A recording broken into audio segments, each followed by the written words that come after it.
now we've switched amps, and Mike has the 1950, and I've got the, what is this thing again? It's a Deluxe. The need Deluxe. for Tweed over here, and we have them dialed in as close to each other as we can, tonally and volume wise. And switching amps, the first thing that I can tell is that the Tweed, in general, it seems smaller in that it has the low end isn't as robust, and the high end is not as it's not as defined. Yeah, I would say that one has more sparkle to it, and not that it has more high end per se, but it's more high end, but it's not harsh. So this one doesn't quite get that.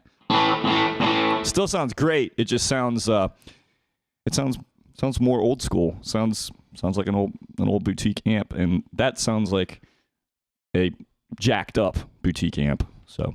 Yeah, more sparkle on the high end, more quality sound, more dynamic range. Let's do what we did before, and we'll just go through some little question and answer things, and they can hear for themselves. Go ahead and do your A thing. Sounds nice. Can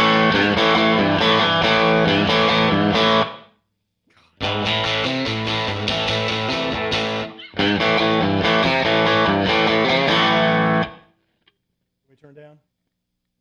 It'll be the other one. Not that one in the middle. I'll turn me down.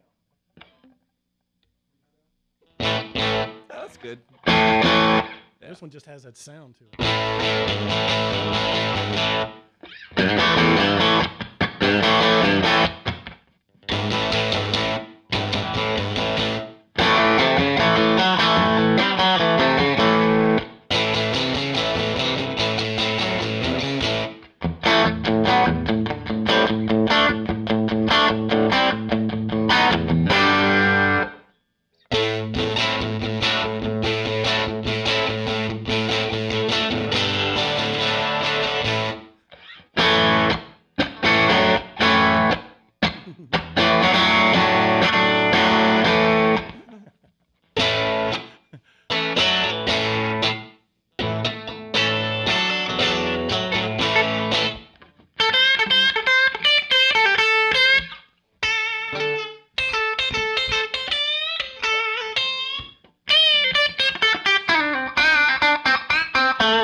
So yeah, this sounds great, and that one just sort of kicks his butt. Yeah, sounds greater. And even on the higher stuff, like if we were playing.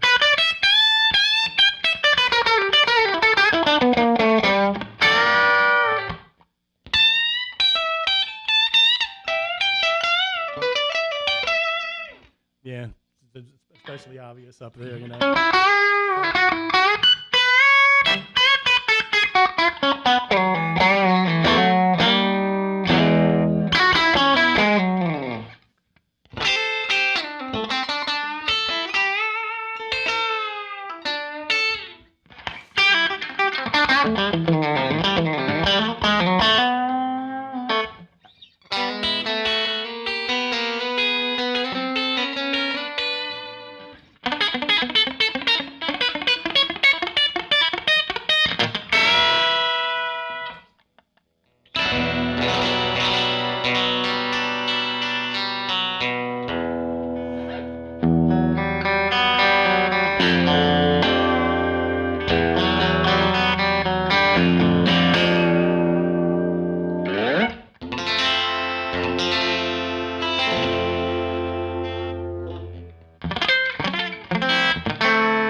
you can see, this amp just sparks creativity, you know, and it just begs to be explored.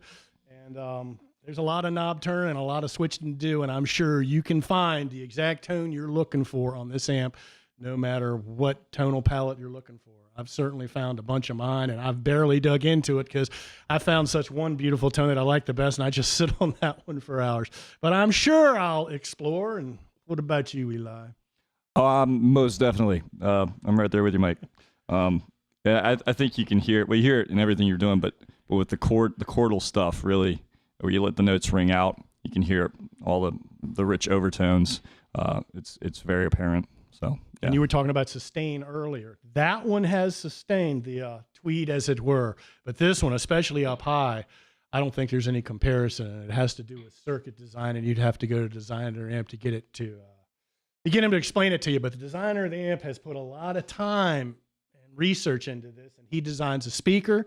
He designs the capacitor, which I don't really understand. I know what a capacitor does, but as soon as I start talking to him about it, in 3 sentences, we're into molecular structure. So I think he knows I don't know, and just humors me.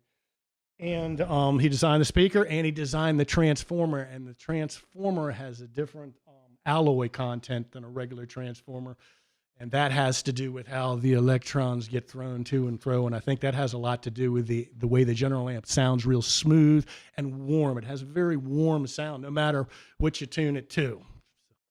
I love it. Flux capacitor in that one. Yes, sir. I believe it is a 60 or 61. The original. Yes, it's all original. I know the guy who recapped it and put a real 3-prong on there so I don't electrocute myself.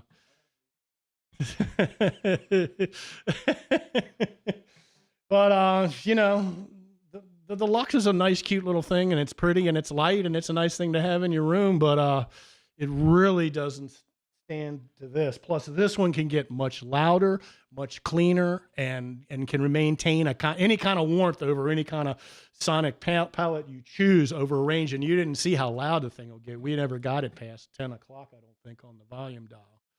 And all the tone controls, it's made to turn. You can turn any of them all the way up, and it doesn't feedback, it doesn't screech, it doesn't oscillate, and it's just a thing of beauty, which, as we all know, is a joy forever.